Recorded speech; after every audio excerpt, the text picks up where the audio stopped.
Hello, welcome to the series of video lectures on object-oriented programming with C++. We are discussing constructors. In last few video lectures, we have discussed what is constructor, what are the different types of constructors, examples based on default constructor, parameterized constructor, constructor with default arguments, copy constructor. We have seen that. Now, in today's video lecture, we are going to discuss dynamic constructor. As name suggests, the dynamic constructor is used to initialize an object dynamically at runtime.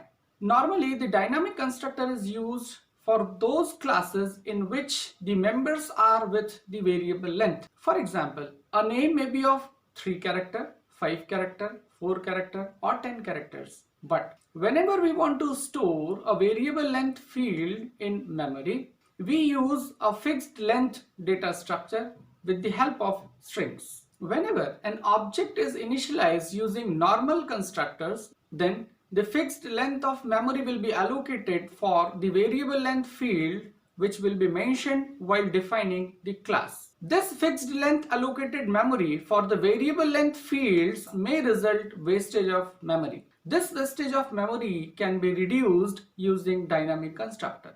While implementing the dynamic constructor, instead of allocating fixed length memory for the variable length fields, we will allocate the required size of memory at runtime. That will save the memory required. And hence, the dynamic constructor is used to allocate and initialize the objects having variable length fields. In today's video lecture, we are going to define two student classes. One student class we will implement using normal constructors, that is the default constructor and parameterized constructor. But to analyze the difference, we will define another class student using dynamic constructor. So let us first define the student class using normal constructor function, that is default constructor and parameterized constructor.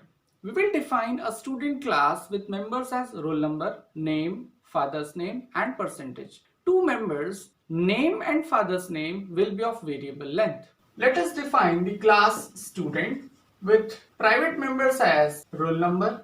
For name, we will be having character array of length 20 characters. For father's name, a character array of length 20. And also to store percentage, we will be having a member named as PER of the type float. Now let us define some constructor functions in public section of the class. We will define first the default constructor. The name of the constructor function will be the same as that of the class name with no return type. As this is the default constructor, no arguments will be there, and we initialize the roll number with 0. To initialize this string field name, we will use predefined function strcpy, which will copy a blank space in the name field. And if I am using strcpy, I must include string.h. Along with the string.h, we should include iostream.h and conio.h. Again, the function strcpy will be used to initialize the field fname. I'll initialize blank in that field again. For percentage, I will initialize 0.0. So this will be the default constructor. Now we will define a parameterized constructor. A single class can have more than one constructor function. That will be the overloaded constructor function with same name but with different type definition. To accept roll number, we will use the variable r. To accept name, we will be having a character array with name as n. To store fname, that is father's name, a character array with name as f. To accept percentage, we will be having a variable p. Now, roll number is equal to r strcpy name comma n. The name which is accepted in n will be copied in the member name over here. strcpy to initialize fname with the help of f. To initialize percentage, I must use this variable p, and this is how the parameterized constructor will be defined. Now let us define put student function, which will display roll number, name, father's name and percentage of student, and just close the class. This is how the student class will be defined with the help of two constructors, that is default constructor and parameterized constructor. Now let us define the main function first to get an idea how this class will behave. We will define the main function, create two objects of student class, student S1, and this will be the call to the default constructor. As soon as this statement is executed, the object S1 will be created over here, and the structure of the student object will be 2 bytes for roll number, 20 bytes for name, again 20 bytes for fname, 4 bytes for percentage will be allocated for this student object S1, and the total memory allocated will be the sum of memory allocated for each individual member. So this will be total 46 bytes. As the default constructor is called, the roll number will be initialized with 0. The member name will be initialized with the space, but as the space will not be visible, I'll just modify it with dash. So the dash will be initialized to the member name. For fname also, instead of single space, I'll just initialize a dash. The dash will be initialized or stored to the member fname, and similarly percentage field will contain 0.0. So this will be the object S1. The total memory used out of 46 bytes will be, this will consume 2 bytes of memory, this will consume 2 bytes of memory. Why 2 bytes? 1 byte for dash and 1 byte for the string terminator. Hence it will consume 2 bytes of memory. Similarly, 2 bytes of memory will be consumed by fname and 4 bytes of memory will be consumed by the percentage. Out of 46 bytes, this object actually will utilize 10 bytes of memory. This results some memory wastage. Let us create the second object. Now I'll call parameterized constructor. I'll create the object S2 and I'll pass 1 for roll number. For name I'll pass ABC. For father's name XYZ, and for percentage 69.5. When this statement will execute, the parameterized constructor will be invoked. S2 will be created in memory and will be having the same structure as that of S1. This is S2. The argument passed 1, ABC, XYZ and 69.5 will be accepted in the variables R, N, F and P respectively. The accepted value in R will be initialized to roll number, that is 1 will be initialized to this member roll number. The name ABC will be accepted in this array N and will be copied in the member name. ABC will be stored over here. XYZ, which is passed, will be accepted in F over here and will be assigned to the fname field, that is XYZ will be initialized over here. And lastly, the percentage 69.5 which is accepted in P will be used to initialize percentage PER field. So here 69.5 will be initialized and this field is named as PER. So here again, out of 46 bytes, total memory utilized will be 2 bytes for roll number, 4 bytes for name, ABC, that is 3 byte, plus 1 byte will be required for the string terminator, that is /0. Again this will consume 4 bytes of memory and this will consume 4 bytes of memory as it is the float field. So total memory consumed out of the total allocated will be 16 bytes only. In both the cases, we have seen that the memory wastage will be there if we use the normal constructor functions to allocate the memory for the object having variable length fields. The examples are name and fname. For the variable length field members, we have allocated a fixed size of memory. Each time when object is created, the fixed size of memory will be allocated for these variable length fields, but the full memory allocated will never be utilized. Here only 2 bytes are utilized out of 20 bytes, 18 bytes are useless. In the similar fashion, only 4 bytes are used out of 20 bytes allocated. So what should be the solution to minimize this memory wastage? The answer is dynamic constructor. While implementing the dynamic constructor, we will not allocate a fixed size of memory for the variable length fields. Rather, we will allocate the required size of memory at runtime dynamically, and hence it is termed as dynamic constructor. To implement dynamic constructor, the memory must be allocated dynamically. We will require pointer. Let us first discuss what is pointer. A pointer is a special type of variable which holds the address of some another variable or memory location. That memory allocated may be either static memory or dynamic memory. In C++, to allocate the memory dynamically, we use the keyword new. This new keyword will allocate the given size of memory at runtime and returns the address of the allocated memory, which can be stored in the pointer variable. Let us discuss what is pointer, how the pointer is declared. If I am having an integer variable I which consumes 2 bytes of memory, each variable will be having a memory address, and these memory addresses are always unsigned integers and unique. I should declare a pointer variable which will hold the address of this variable I, that is 1000. To define pointer, one condition is there. The data type of the pointer variable should be the same as that of the data type of the variable whose address is to be stored in the pointer variable, and hence the data type of the pointer variable should be int if I want to store the address of the integer variable in the pointer variable. So let us declare the pointer variable. This will be the data type. Then a special symbol asterisk will be used, and I name the variable as ptr. That will be the pointer variable.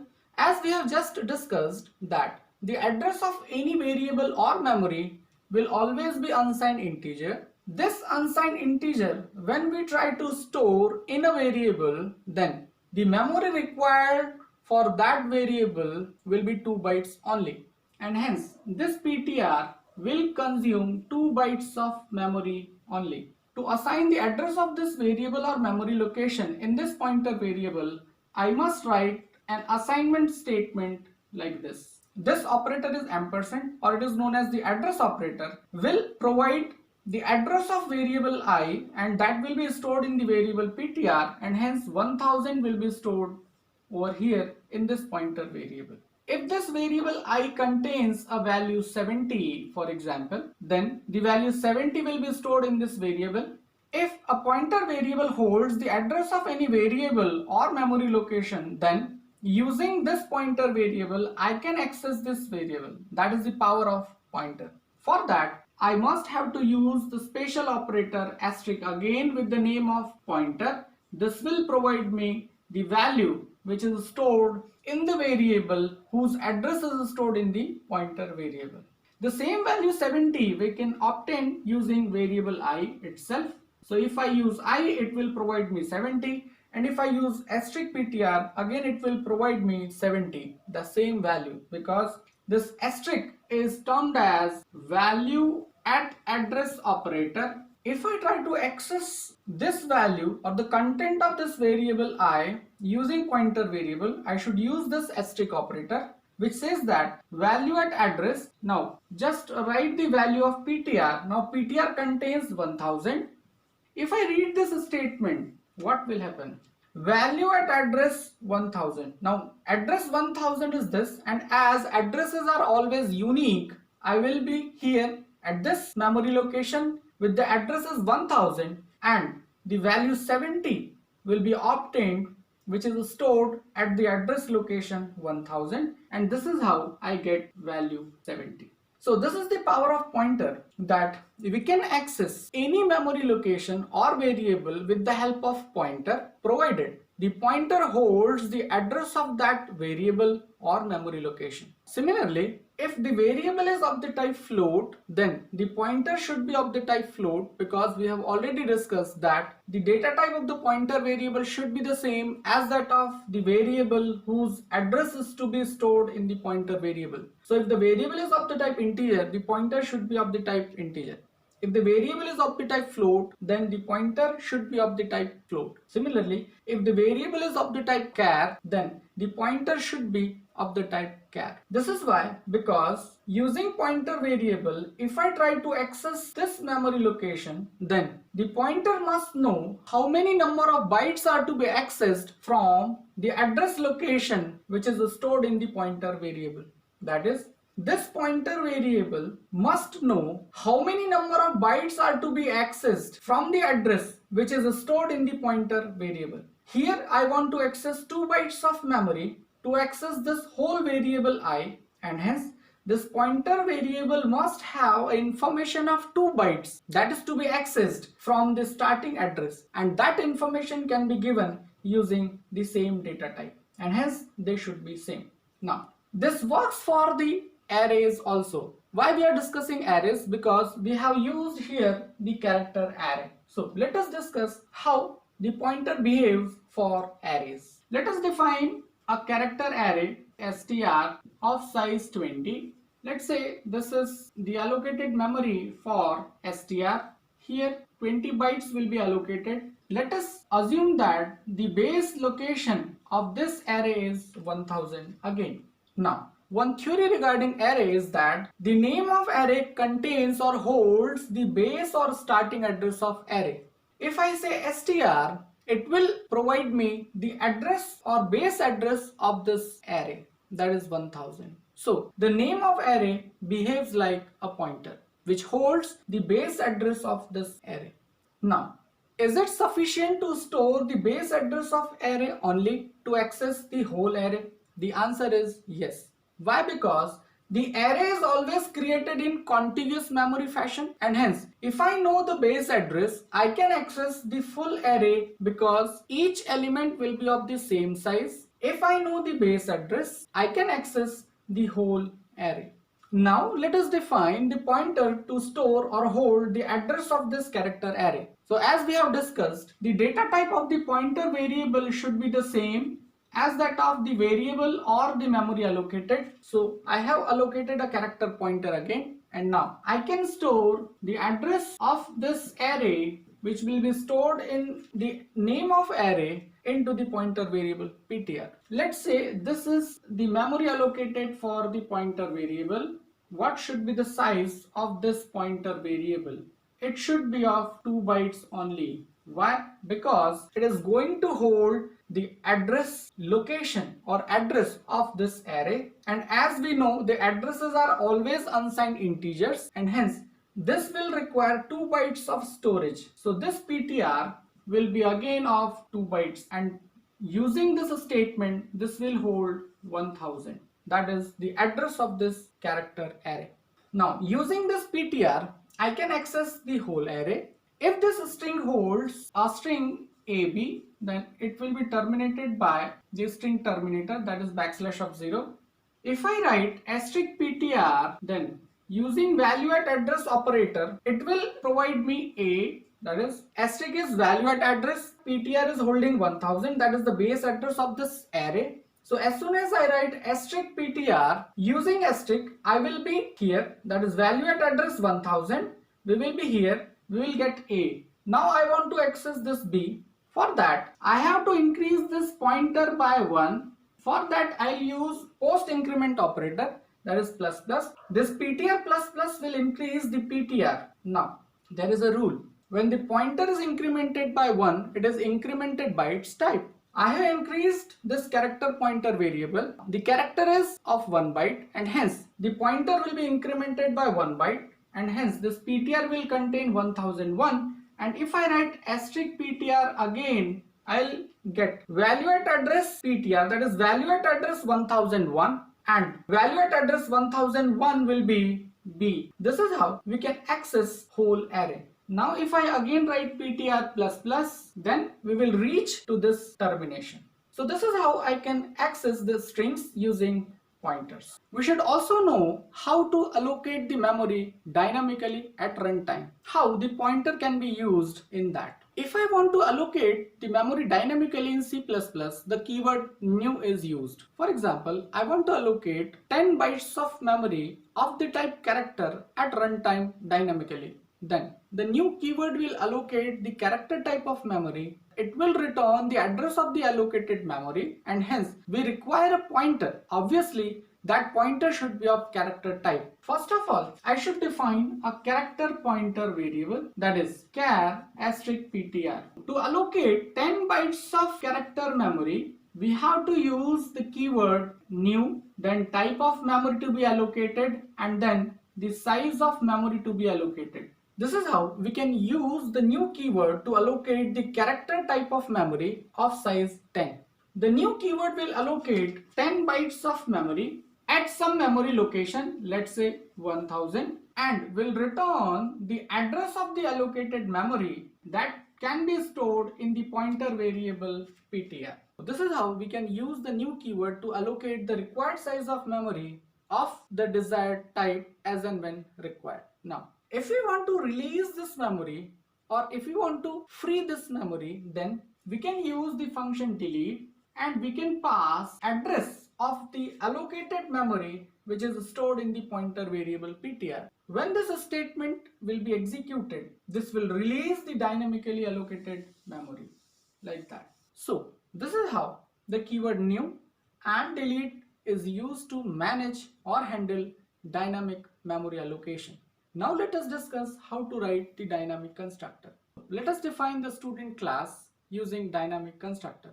First of all, we'll define the class student, and in that we will define the members in private section. I should define int of roll number. Here, as discussed, in dynamic constructor, we will not define the fixed size character array to store the variable length fields like name and father's name.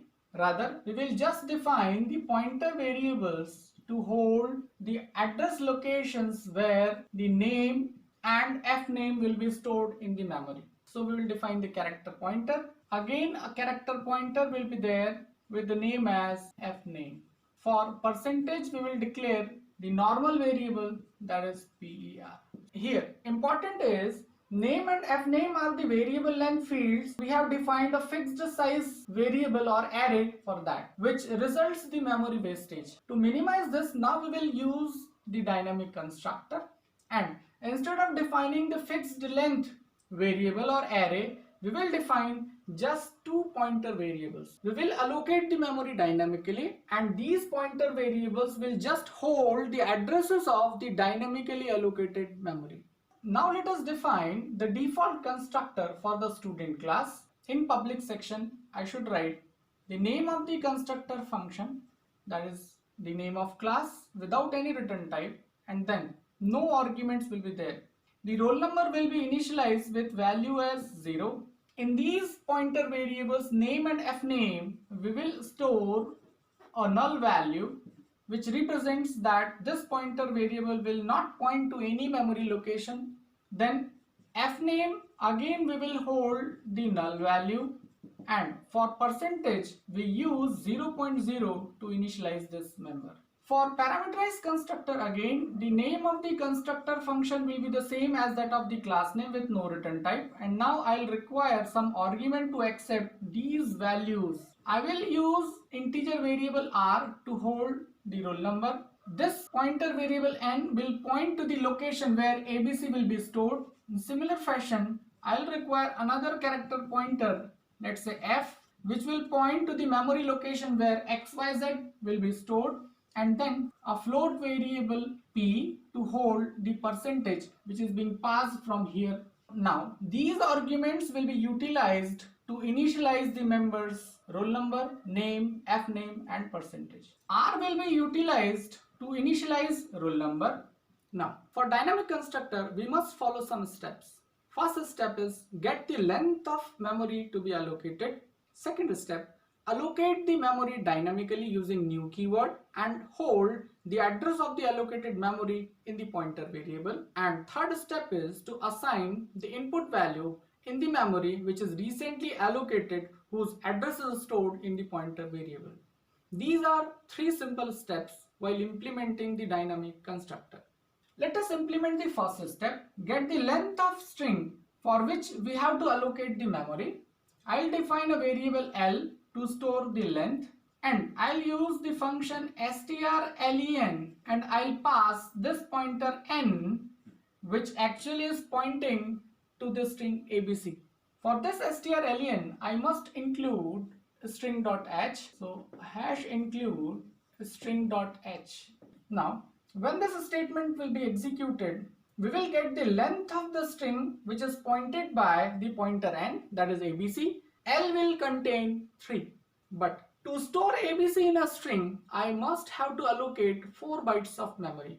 ABC will require 3 bytes and 1 byte will be required for string termination, and hence in this case I have to allocate 4 bytes of memory. So as discussed, I have specified 3 steps.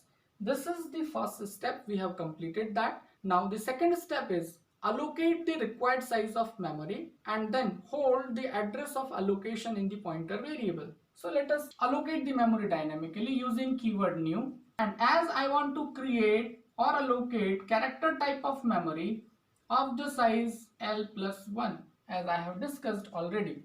This will return me the address of the allocated memory. I should store in this pointer variable, that is name.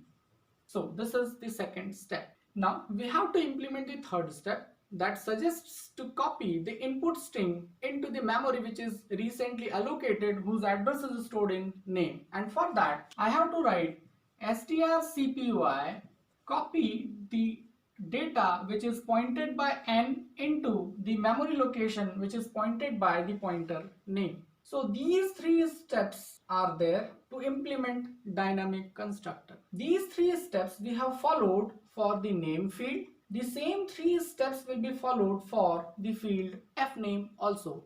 For percentage, the simple sign statement, that is per is equal to p, will be required, and we'll close the constructor function. Let us define the function putStudent, which will display the student object.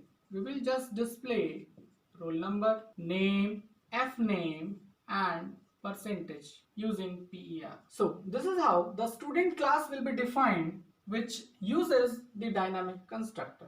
I should terminate this class also over here. So now let us discuss how these student objects will be created and initialized using dynamic constructor. First of all, when this statement will execute, S1 will be created in the memory, and how the structure for the object S1 will be there in memory, let us discuss. A major change will be there in the structure of the object. Here, roll number, as it is integer field, 2 bytes will be allocated. This second member with name as name is of character type and it is a pointer variable. We have already discussed that when the pointer variable is created, it requires 2 bytes of memory only. So for name field, again 2 bytes of memory will be allocated. In similar fashion, again 2 bytes of memory will be allocated for fname pointer variable, and lastly for percentage 4 bytes will be allocated. The total size of the object S1 will be 10 bytes. Now observe the difference. Using normal constructor function, when object is created, 46 bytes were allocated. But if I use the dynamic constructor, initially the single object when created will require 10 bytes of memory only. When this default constructor will execute, here 0 will be initialized, null value will be initialized in name, and in fname again null value will be initialized and percentage will hold 0.0. The full 10 bytes are utilized. So using dynamic constructor, we can fully utilize the memory allocated for the object. Now let us discuss what will happen when this parameterized constructor will execute, which uses the dynamic constructor or dynamic memory allocation. The object S2 will be created, the structure will remain the same, and this will be S2. Total 10 bytes will be allocated for this object. Now let us execute this body. 1 will be stored in R and will be initialized to RNO. 1 will be stored. Full 2 bytes of memory will be utilized. We will be having a variable L. strlen will provide me the length of the string ABC, which is pointed by n. This will contain 3. Now the next step, the keyword new will allocate character type of memory of length 4, that is 3 plus 1 4. So let us take the example here. 4 bytes of memory is allocated, and this allocation is done at memory location 1000, then this will return 1000 and that will be stored in this pointer variable name. So here 1000 will be stored, which will point to this memory allocation which is allocated at runtime dynamically.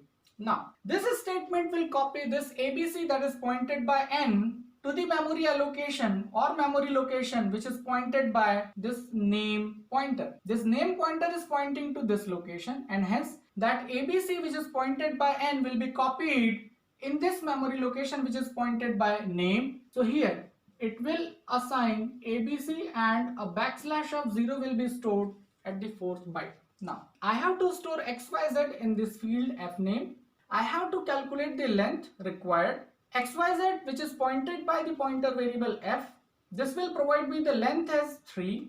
Now the second step, I will allocate 4 bytes of character memory using new keyword. Let's say here 4 bytes are allocated again. This allocation is done at the memory location 2000, and hence now this will return 2000 which will be stored in fname. This is the field fname. This 2000 memory location will be stored in this pointer variable, and now copy the data which is pointed by this pointer variable f to the memory location which is pointed by fname. So XYZ which is pointed by f will be stored in this memory location and will be terminated by backslash of 0. And now the last statement, the value p, that is 69.5, will be stored in the field PER. So here 69.5 will be stored. So now let us discuss how many bytes of memory this object S2 is utilizing. For all members, we have already calculated that 10 bytes of memory is required.